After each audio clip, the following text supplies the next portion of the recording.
un tikkun, les deux ensemble, c'est...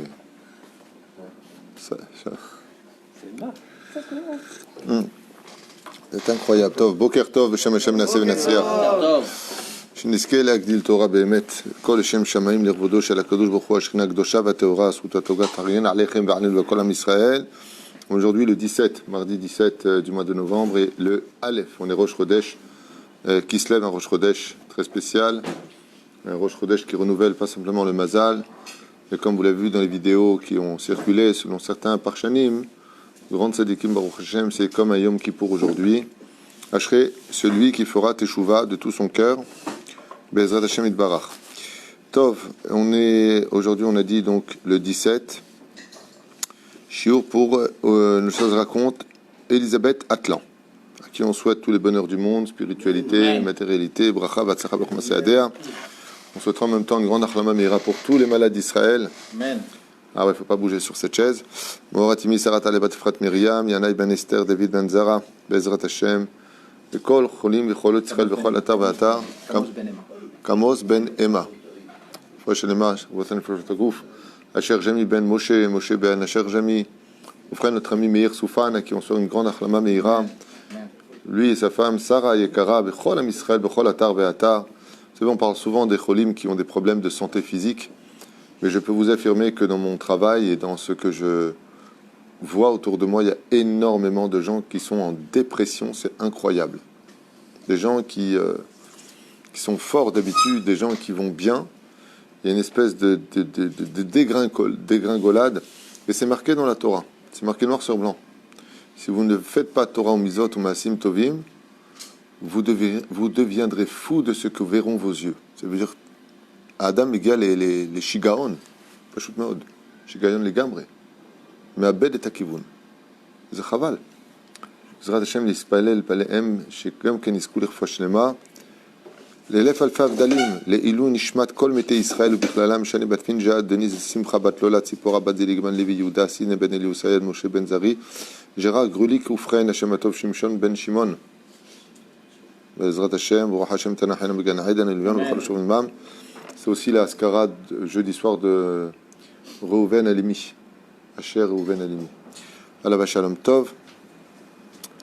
Todaraba aussi en même temps, tous ceux qui nous soutiennent, que Dieu vous bénisse sur tous vos chemins. Be'atzlacha, Baruch B'chon Michel Ducan, Yakar, qui ont souhaité tous les bonheurs, Gamiel Maman, qui a acheté un chiour, Maria Quint, j'ai bien prononcé. Vezéouzé, Yala. Alors, Minashamaim, comme vous le savez, dans le sage je raconte, on est dans la même paracha. Minashamaim Zetov, parce que ça permet de mieux comprendre. On a vu que Yaakov Avinu vient, non pas en tant qu'usurpateur d'identité, prendre la place de Esav. On a vu pourquoi en même temps hier, Yitzhak voulait absolument bénir Esav. Beaucoup de raisons ont été données pour cette situation. Il voulait remonter son fils. En judaïsme, on apprend que dans l'éducation, c'est celui qui est le plus loin, qui a certainement un vide, donc il faut combler. Quelqu'un qui fait du mal, c'est quelqu'un qui a un vide en lui, qui n'arrive pas à combler. Alors, il va le combler par une bonne conduite. Il voit que ça ne comble pas. Il va le conduire par une mauvaise conduite. Et il y a des Réchaïm que des fois même le tzaddik, ça ne suffit pas. Pour lui, il faut Dieu. Alors, c'est bien ou pas bien. Et qui explique que sa neshama est tellement gavoa comme Yerovam ben Nevat. Allez, de quoi est-ce qu'on parle? Yerovam ben Nevat était roi d'Israël. C'est un roi impie. Ça a été pratiquement le roi le plus impie de tous les rois d'Israël. Dieu lui parle. C'est pas qu'il ne croit pas en Dieu. Yerovam ben Nevat, la Gemara nous dit dans Sanhedrin qu'aucun homme n'a eu autant de Torah après Moshe que lui. Pour vous dire à quel point il était rempli de Torah. Donc c'est pas la peine de lui faire du moussard, de lui parler du Shar Merkava, du Gan Eden Geinam. Lui, il peut te faire des cours. Toi, tu te tais et lui, il te fait des cours. On ne parle pas de n'importe qui. Et pourtant, il était rachat au point que s'il y a eu un veau d'or dans le désert, Dieu en a mis 3. Et puis, il en a placé dans le Beth Amikdash partout. Donc, il faut remettre un peu les choses dans leur contexte. Donc, on parle quand même de quelque chose de grave. Et Dieu s'adresse à lui, il lui dit, si tu fais tchouva, tu marcheras avec moi et le roi David. Elle est belle. Roi David. Roi David Amelech. Kodesh Kodashim Aya. Il a répondu à Dieu, qui c'est qui marche devant? Il lui dit David. Il lui a dit non. Alors, j'ose rachat. Je n'ai pas envie. Lo Yehuman qui soupar. Des fois, les gens, ils provoquent l'impossible. Ils savent où ils vont. Ils savent qu'en prenant des joints, ça va les rendre débiles, tôt ou tard, que ça va les atteindre, que de fumer, ça tue. Les gens savent tout ça, mais on fonce. On fonce parce qu'on a des défis à relever qui correspondent un petit peu à ce que nous ressentons à l'intérieur. Des grandes neshamot.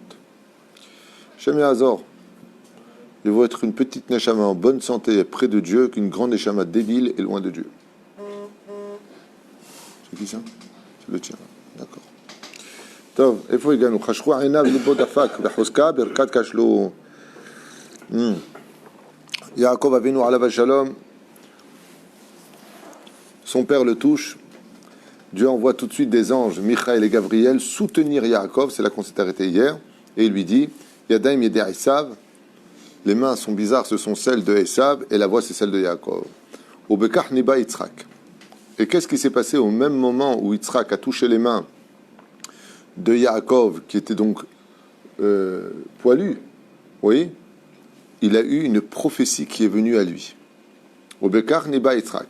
Shekol Zeman Shishama Kolam Shel Bene Yaakov Betek Knesset, c'est ce qu'on avait vu, on l'a vu hier.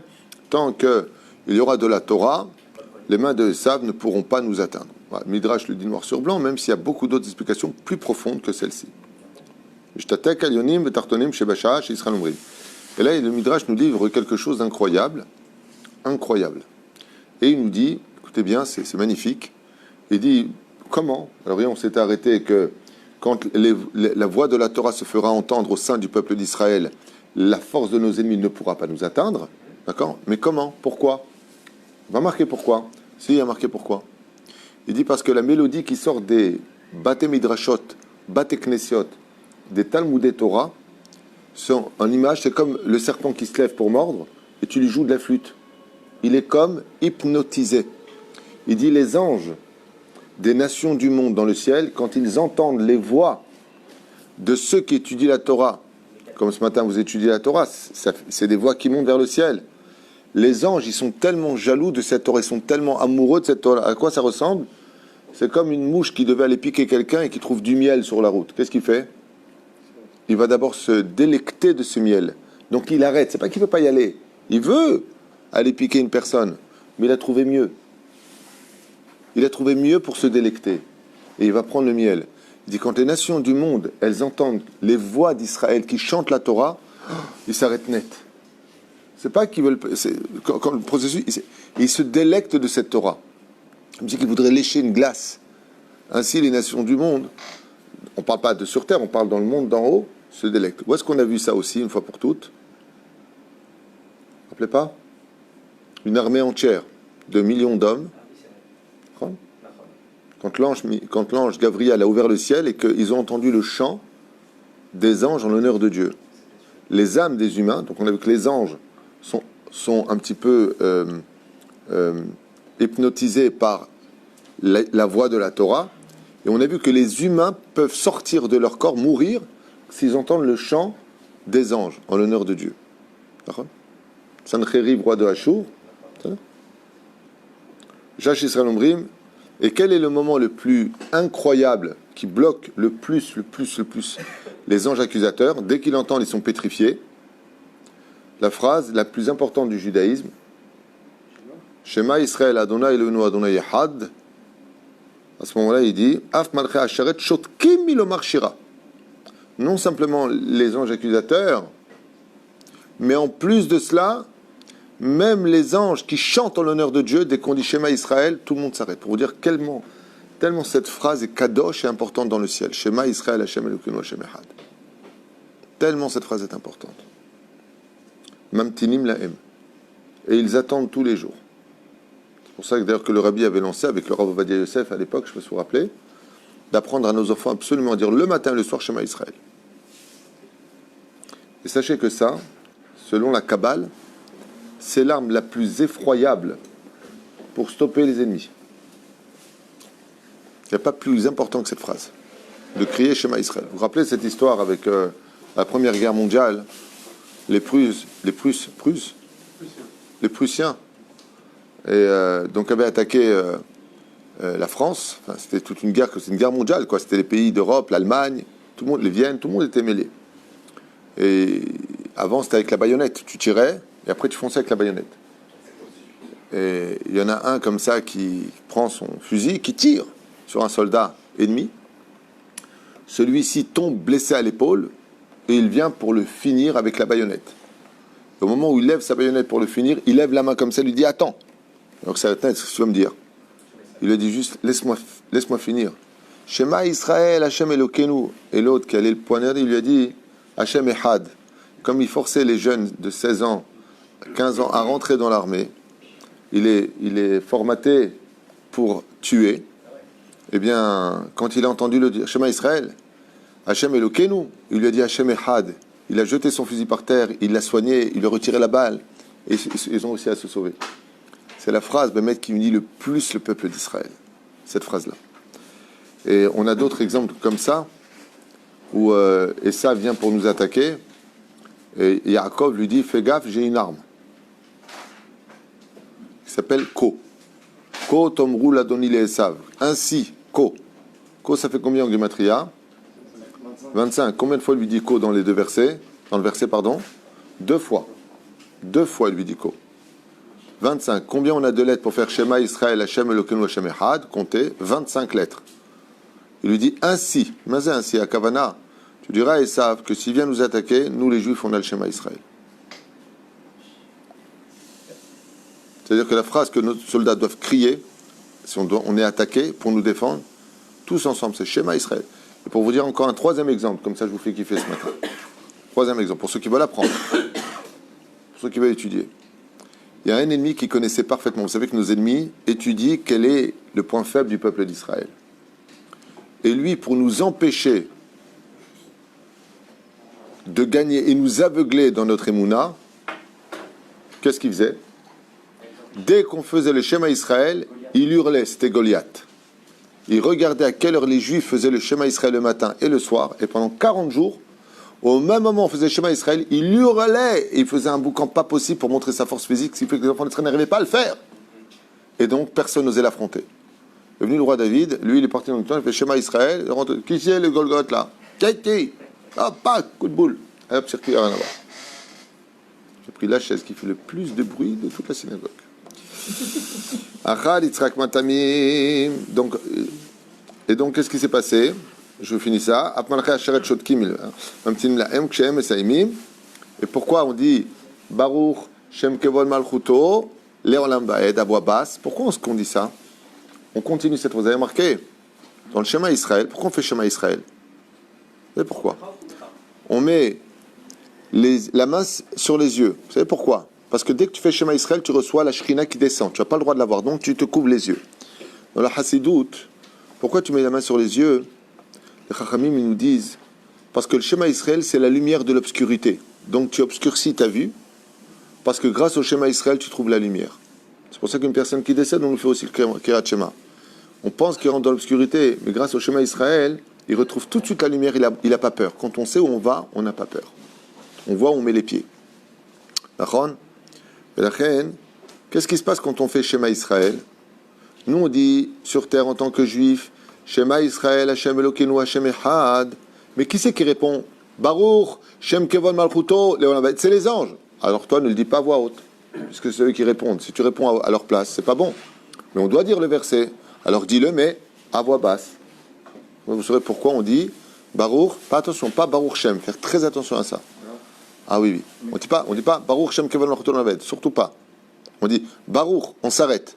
Shem Kevod Malchuto, on s'arrête. Léon Bed, regarde, dans tous les sidorim, il y a une virgule. Et une virgule, c'est pas pour faire joli, c'est pas de la déco.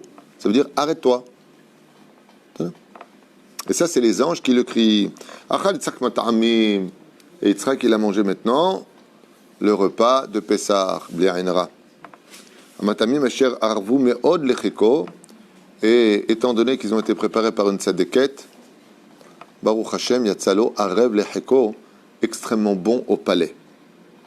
Ahadain lo haya batuach im levarech oto ou lo. Mais Yitzhak s'est attardé à le bénir. Pourquoi? Il était encore douteux. C'est trop bon, il est trop génial, très rapide. l'odeur du Gan Eden sur lui, hein, un truc qui est trop parfait. Je rappelle mon shidduch avec ma femme. Troisième fois que je la rencontre, elle me dit on arrête. Je dis pourquoi? Elle me dit un truc louche. Je dis qu'est-ce qu'elle me dit? Il n'y a pas de défaut. Je dis le pire, on en rigole, mais c'est ce qu'elle m'a dit, hein, c'est pas bon.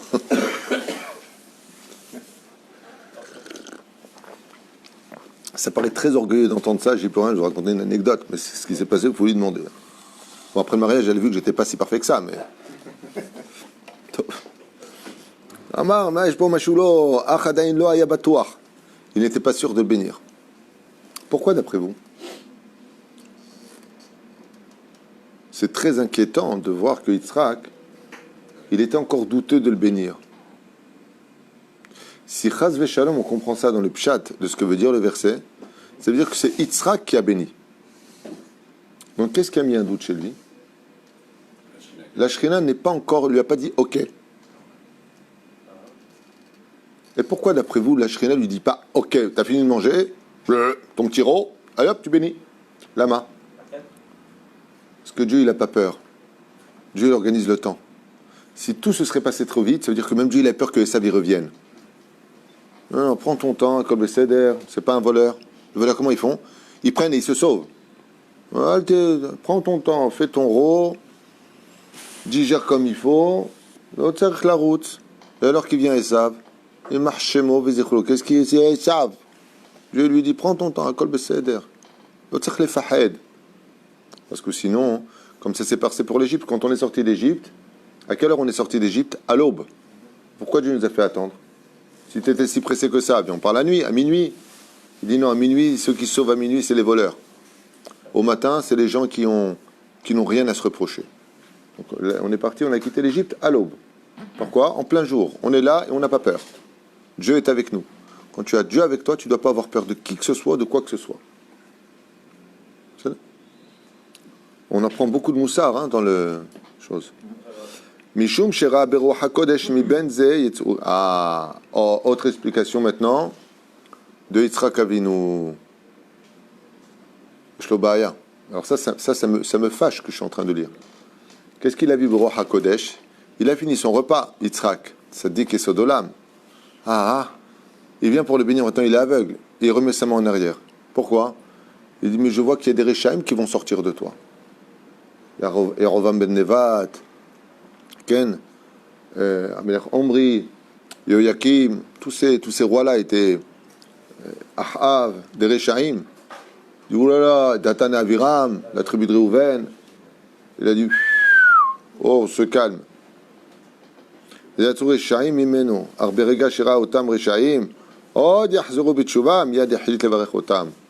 qu'il a fait Yitzhak? Il est parti encore plus loin dans le roi HaKodesh. Qu'est-ce que vont devenir ces Réchaïm? Il a vu que ces Réchaïm, non seulement ils finiront par faire Teshuvah, comme le roi Ménaché, mais en plus que d'eux vont sortir des tzadikim encore plus grands que ce que eux ont été rachats. Il y a Baruch Hashem. Donc quand je regarde la fin des temps, Kol Israël, Yesh lem halek l'olam haba, il a dit viens je te bénis. Moi ça me fâche. Bonne réponse. Pourquoi moi ça me fâche de dire ça? Ben exactement. Alors attends, si c'était Esav, dans ce principe-là, si Esav il avait pris la bracha, tu l'aurais jamais béni, parce que lui, il y a eu que des Réchaïm, ils n'ont jamais fait de tchouva. Donc, Zeksat Kacheli. Comment on pouvait expliquer ça? C'est logique ce qu'on vient de dire, Nachon. Il ne peut pas le bénir parce que d'un coup, il voit que.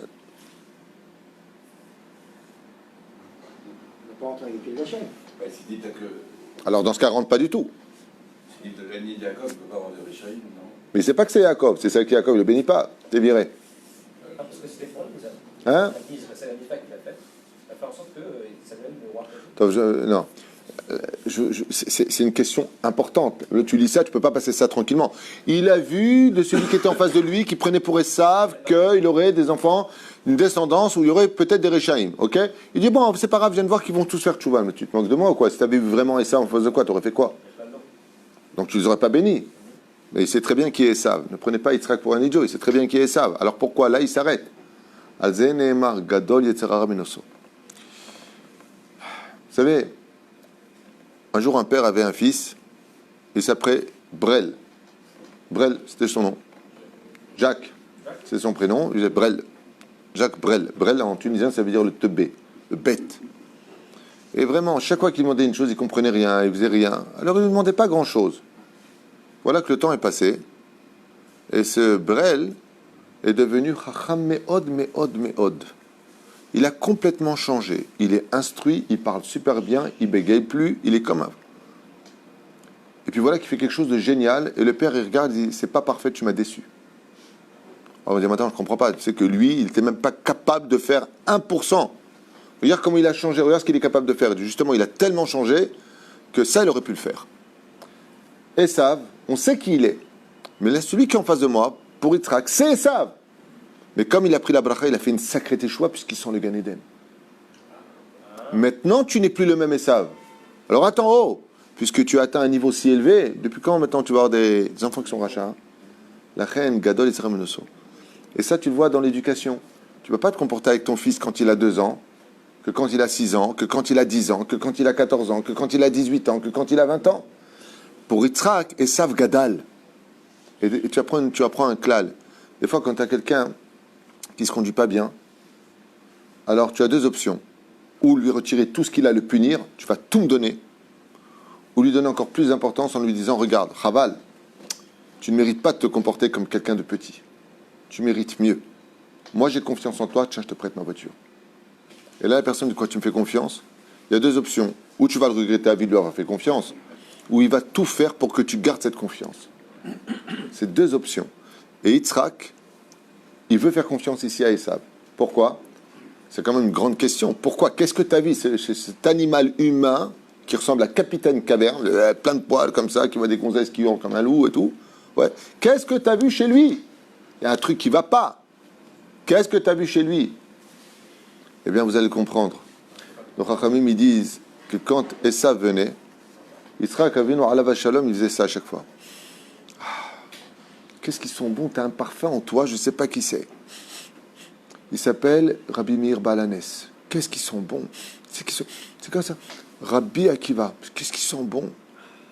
Les Chachamim, ils disent que dans les mochines, les nitzotzot de toutes les tzadikim qui descendront de Esav, il y en a eu énormément, étaient coincés dans sa tête. C'est pour ça que la tête a roulé à Marata Marpella. C'est comme quelqu'un qui a il a mis une goutte de parfum, mais très puissant sur lui. On l'aime pas trop, mais on adore le parfum qu'il a. Qu'est-ce qu'on fait? On se rapproche de son cou. Qu'est-ce qu'ils sont bons ton parfum? Toi, je t'aime pas, tu pues, mais qu'est-ce qu'ils sont bons ton parfum? Les nitzotzot. Exactement. Que Esav possédait en lui, c'était un parfum qui enivrait l'odorat de Yitzhak Avinu. Mais la reine Aya Oev Oto. Qu'est-ce qu'il aimait? Qu'est-ce qu'il aimait? Il aimait une qualité chez lui. C'est les nitzotzot qui étaient cachés en lui. Esav en lui-même, il était caché derrière ce qu'il avait pris, on l'avait expliqué dans d'autres shiurim, David Ameler. Il faut comprendre Esav, David Ameler, comment ça s'est passé, on ne va pas revenir dessus. C'est pour ça que c'est numéroté, il faut regarder les shiurim pour comprendre la suite. Eh bien, pour justement s'enivrer de l'âme de ces tzadikim qui étaient coincés en lui. Et on verra que cette peur-là, on la retrouvera chez Yaakov, qui quand il va envoyer des anges, il a peur et il craint. Rachid dit de quoi il a peur? Il a peur de lui couper la tête, parce qu'il sait que Esav va mourir la tête coupée. Et de quoi il a peur? Il a peur que... Hein? Comment il sait qu'il va... Ça s'appelle le roi HaKodesh. Nous, on a le roi HaKotej et le roi HaKodesh. Alors, il y en a qui disent parce que le jour où mourra Esav, c'est aussi le jour de sa mort. Le jour... Ça, on connaît tout ça. Mais, parce qu'ils sont morts le même jour, comme elle a dit Rivka, de peur que je vous perde les deux le même jour. C'était pas une condition, c'était une prophétie. Donc il a peur de le tuer, mais c'est pas que ça. Rachid dit de peur qu'il tue Acherim. Mais Acherim, Antoninus et Acherim. Antonin, c'était le roi de Rome qui a fait une teshuva phénoménale. On dit de lui qu'à la fin des temps, il sera le roi des Guérim. Plus que Yitro, Antonin. Ouais, parce qu'il a permis à Rabbi Yehuda Nassi de pratiquer sa Torah. Et il étudiait la Torah, il se rendait compte, l'empereur de Rome se mettait à 4 pattes pour que Rabbi Yehuda Nassi monte sur son lit en lui disant « Laisse-moi avoir le mérite que les poussières de tes pieds qui étudient la Torah montent sur mon dos. » C'était l'empereur de Rome.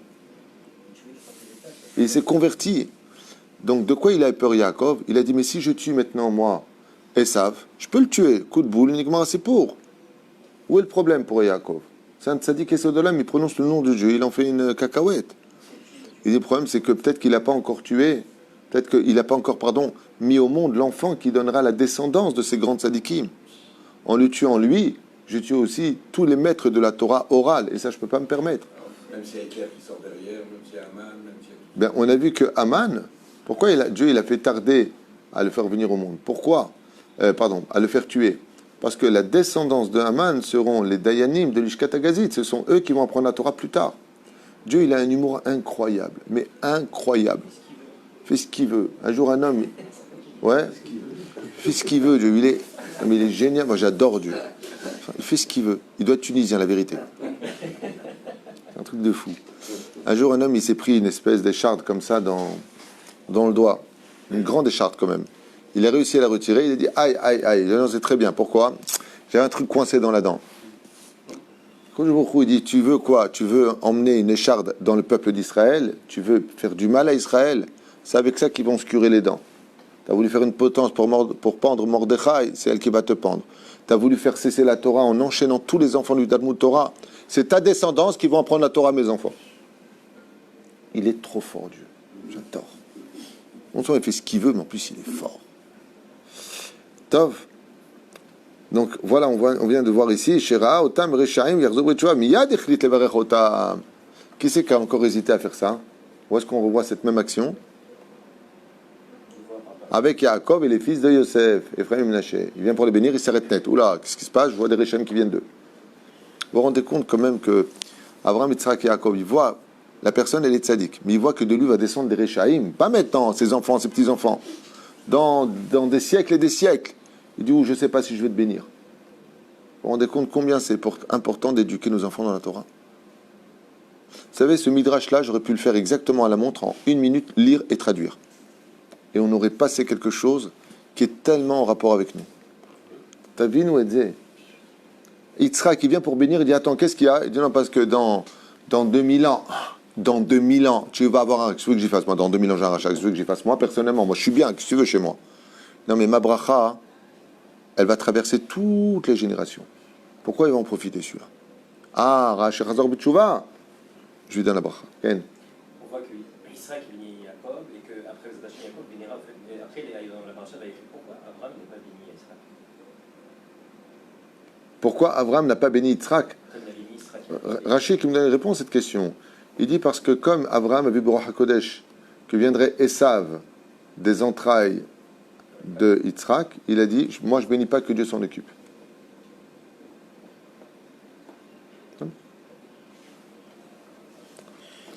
Et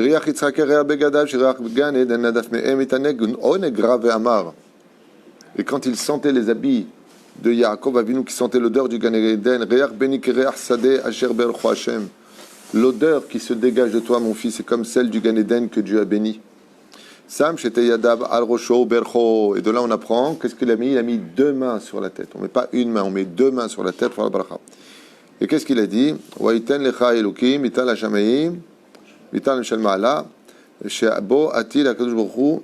Et ça veut dire quoi? Waiten lecha elokim mital hashamayim.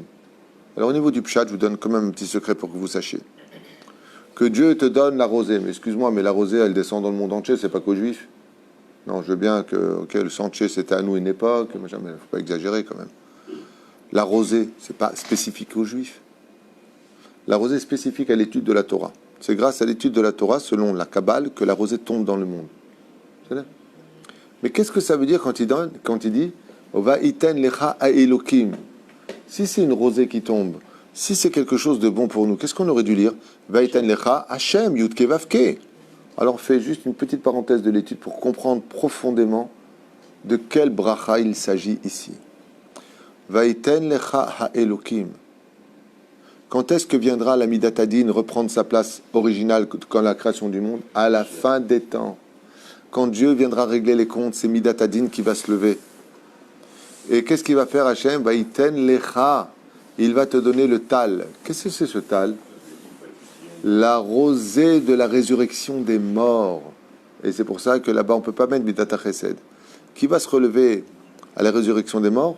Celui qui, Alpidine, aura le mérite de se lever. Mais celui qui n'a pas, il n'y a pas de masopanim. Il n'y a pas de bon, allez, Hachem, je t'en prie, fais-moi pour lui. Un devoir kazé. Tu ne mérites pas, tu ne te lèves pas. Vaïten lecha ha'elokim. Mital hashamaim. Pourquoi tu me dis mital hashamaim? Mital. Tal, c'est la rosée. D'où vient la rosée? D'où vient? De la grotte? Min hashamaim. Mital hashamaim. C'est pas une rosée qui vient du ciel comme vous le pensez. Il vient d'un shamaim qui vient de moi, de Elohim. C'est la rosée par laquelle Akadosh Baruch Hu va déposer sur tous les tombeaux des Juifs qui méritent la résurrection des morts. C'est cette rosée-là. Par Shanim, ils disent d'où vient cette rosée?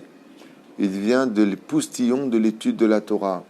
Vous savez qu'un homme, de façon générale, il avale par jour, j'ai appris ça d'un médecin à l'hôpital, 2 litres de salive. Vous savez qu'on a les glandes salivaires qui constamment produisent de la salive. Sinon, on aurait des langues de bois, on serait sec. Chazve shalom. Pour qu'on puisse fonctionner, comme les yeux qui sont secs, on met des gouttes pour les rendre humides.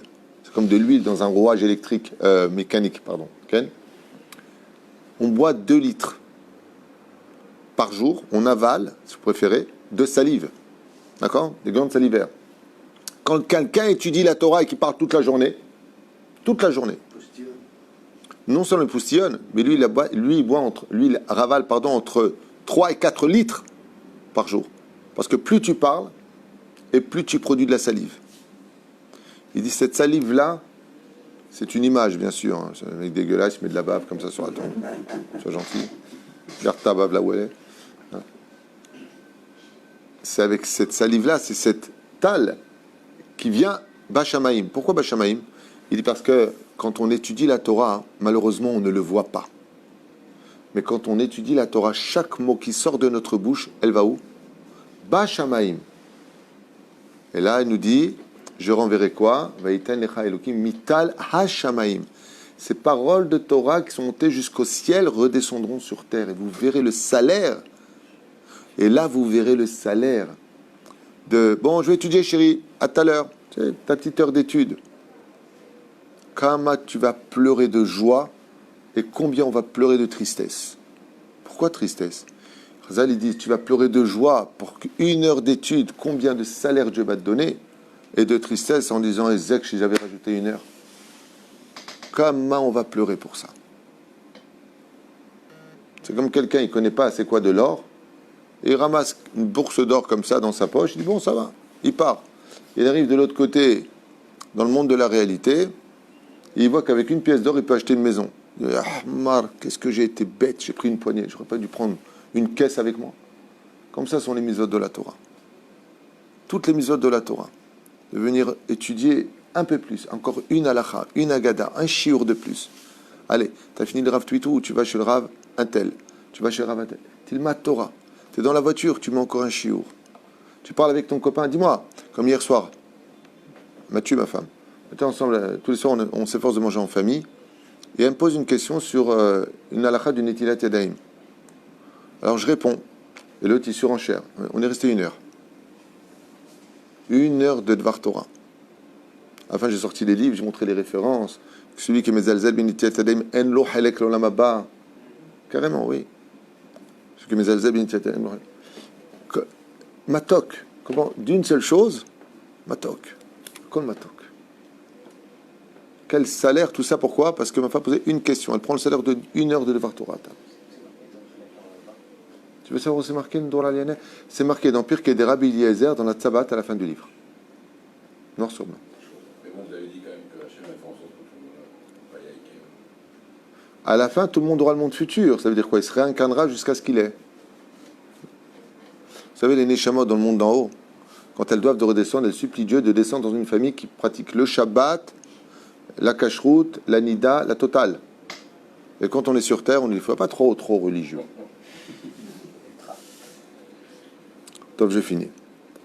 Sam shte yadav iten lecha elokim et hashamayim shebo atid hakadosh baruch hu lehahyot et hatzadikim laolam haba. Hakadosh baruch hu refera vivre tous les tzadikim vechol tout va olam hazeh. Ils profiteront maintenant à la résurrection des morts de la connaissance de Dieu et de tous les bonheurs de la terre tels que Adam les a vécus avant la faute originelle, Torah ou mitzvot. Ya'avducha bene Yafet bene Ham, les nations du monde se prosterneront et te serviront, car la vérité sera totale. Il n'y aura plus qu'une religion sur terre. Et la descendance de Shem aussi se prosternera devant les Juifs qui ont donné leur vie à l'étude de la Torah, pratiqué les mitzvot, donné de la tzedaka, été bons les uns vis-à-vis des autres. Tu seras le gouvernant de tes frères, Bene Ishmael ou Bene Ketura, la descendance de Ishmaël et la descendance de Ketura, la descendance de Esav, Aloufav, toutes les nations du monde, Ishtachavu lecha Bene Imecha, ils se prosterneront devant toi, tel un seigneur qui passe, n'importe quel juif, à la fin des temps sera. Qui vivra verra, vous fâchez pas, hein, ceux qui ne sont pas juifs, mais je vous dis ce qui a marqué. Hein,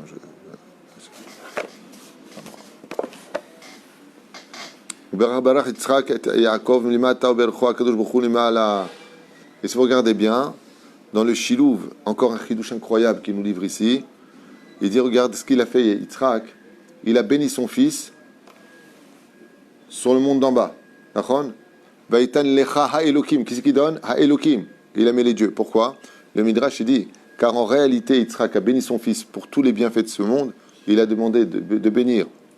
Il a demandé à Dieu de bénir Yaakov pour tous les plaisirs du monde futur. Ainsi donc, il a eu les deux mondes. Ken? Vechen katuv. Ora arur.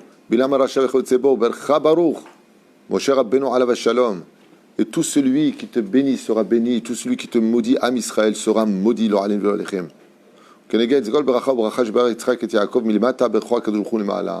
Et Dieu a confirmé sa bracha dans le monde d'en haut et dans le monde d'en bas. J'ai fini. Et ça, vous ne le saviez pas. Mais pendant que Yitzhak était en train de bénir Yaakov, Rivka, dans son énorme sagesse, sa kedusha hors du commun, était en train de bénir aussi son fils Yaakov. Et de quoi elle a béni? Elle lui a dit la phrase suivante. Voilà sa bracha. Car Malachav, tes anges, Yetzavelach, sur lesquels on leur donne pour toi de te protéger, de te garder sur tous tes chemins. C'est le nom de l'ange Yuach dont je vous ai parlé. Et ça, c'est une phrase que doit dire la maman tous les vendredis soirs à ses enfants. Et c'est ce qu'on dit d'ailleurs à table. Ki malachav yetzavelach lishmorecha bechol derachecha. Zot Rivka. Tu veux chanter ta chanson, toi? Quand tout me faire. Kevan shamra lo Rivka b'lishon zo ruach hakodesh ishiva. יקראני ועינהו עמו אנוכי בצרה וחליצהו חבידו רחמים מזבר וברשועתי כי יצא יעקב מאת פני יצחק אביו יצא מעוטר כחתן מעוטר בקשותיו וכחלה קשותיו ירד עליו טל תחיית המתים. Et au même moment où Yaakov est sorti de là-bas, il était sorti tout à fait différent. Il n'était plus le même avant la bracha qu'après la bracha. Il ressemblait à un roi que rien ne pouvait faire tomber, car Dieu venait déjà de faire tomber sur lui sa promesse de la rosée pour la résurrection des morts. C'est pour ça que Yaakov l'omet. Akadosh Baruch Hu lui a dit, je commence par toi. Il lui a déposé sa bracha.